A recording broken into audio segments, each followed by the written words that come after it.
네, 색다른 전략입니다. 한국투자증권 이프렌즈웨어 팀 장용혁 팀장입니다. 안녕하십니까? 네, 안녕하세요.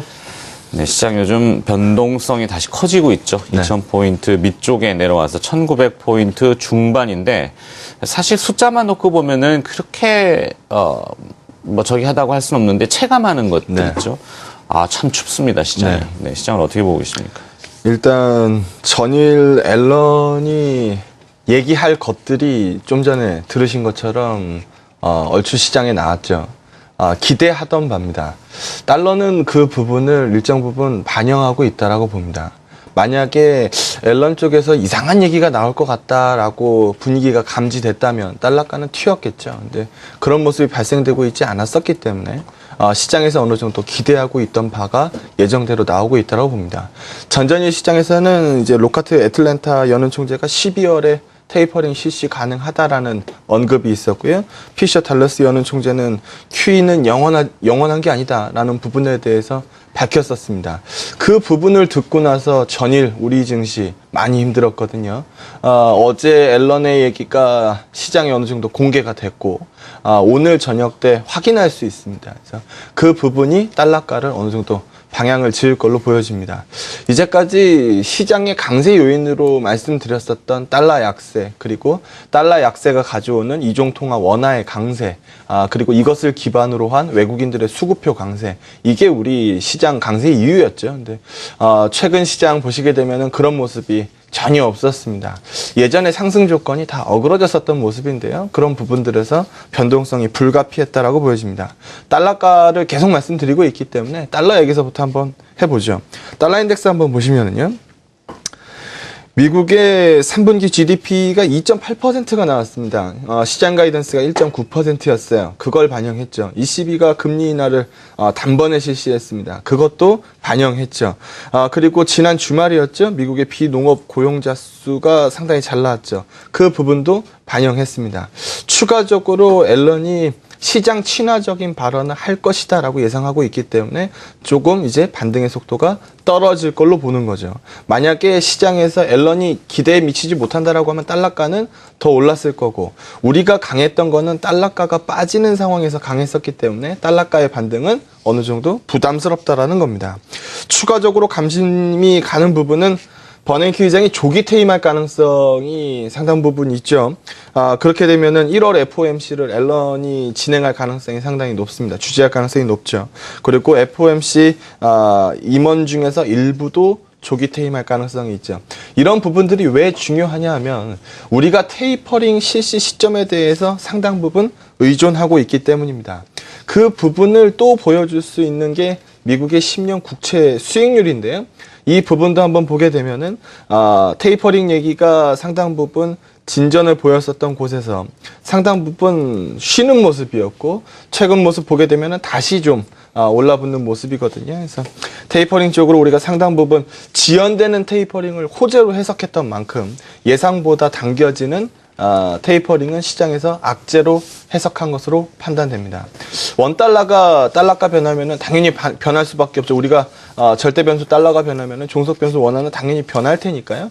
그 부분을 보게 되면 원달러가 빠지는 모습, 즉 원화 강세 쪽에서의 시세가 상당 부분 나왔었는데 최근 모습 보게 되면은 원달러가 구두 개입도 있었고요. 뭐 1,050원 밑으로 세게 죽기 어렵다라는 얘기가 계속적으로 나오게 되죠. 그런 부분들에서 얻는 외국인들의 환차의 기대감이 줄어들었을 거고, 그런 부분들이 외국인들 수급표를 조금 낮게 만든 가능성이 상당히 있어 보입니다. 8월 말 이후에 시장이 강하게 돌았었던 요인을 절대 잊으면 안 될 것 같습니다. 달러 약세 흐름은 앞에서 달러 인덱스 차트 보신 것처럼 부러졌다라고 볼 수 없거든요. 추가적으로 관찰이 좀 필요하겠습니다만 앞으로 시장에서도 달러 약세는 기조적으로 좀 끌고 가야 시장이 견조할 수 있습니다. 당연히 달러 약세 그림 나오면 원달러가 급속하게 튀지는 않겠죠. 이런 부분들도 추가적으로 관찰이 필요하고요. 외국인들이 참 많이 샀습니다. 참 많이 사고 나서 최근에 좀 덜어냈죠. 강하게 돌아 나오는 모습을 봐야 될 것 같습니다. 상승의 3조건이 맞아 떨어질 때 의미 있는 반등, 그리고 어느 정도 과거 추세로의 회귀를 말씀드릴 수 있을 것 같습니다. 그 전까지는 어느 정도 변동성 불가피 영역으로 계속 언급드립니다. 네. 자, 9월과 10월 시장 강세 요인을 양적 완화의 유지, 그래서 달러 약세, 원화 강세, 외국인 매수 이런 공식이었는데 네. 11월 들어서 좀 공식이 변화됐죠. 네. 근데 다시 제닛 옐런이 그 이야기를 꺼내고 있습니다. 그래서 지금 보니까 조금 달러는 강세로 가다가 약세로 좀 가고 있고 여기에 환율도 떨어져서 원화는 강세. 그럼 오늘 외국인이 좀 변할 수 있는지 전략을 좀 잡아주시고요. 뭐 연달아 들어보죠. 관심 기업도 있으면 함께 좀 들어봤으면 좋겠습니다. 일단 전략은 지난주하고 동일합니다. 전전일이었죠. 18포인트 반등이 나왔는데 장 끝나고 나서 제가 좀 전에 말씀드린 상승 3조건을 챙겨보셨던 분들은 야 이거 오늘 반등이 조건이 맞아떨어지지 않은 반등이었구나 라는 생각이 드셨을 거예요. 차트 한번 보시면은요.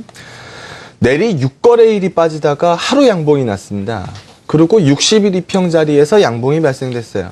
누가 봐도 반등할 수 있는 날이었습니다. 그리고 양봉 전날 보게 되면 외국인들이 장 막판에 선물 시장에서 드라이브를 걸기 시작했고 전매도 움직임이 둔화되는 게 보였었어요. 반등을 준비하고 있었던 것으로 보여집니다. 근데 반등한 날 끝나고 나서 수급표를 딱 보니까 달러는 81달러 초중반 움직임을 계속 하고 있었고 원달러는 1원 하락에 불과했고 외국인들 선물이 700계약 정도 매도 나갔고 현물이 1,700억 매수 정도밖에 안 됐었거든요. 비차익 거래 매수가 288억밖에 안 나왔고 괴리도하고 베이시스가 전일에 비해서 크게 깨지고 있었습니다.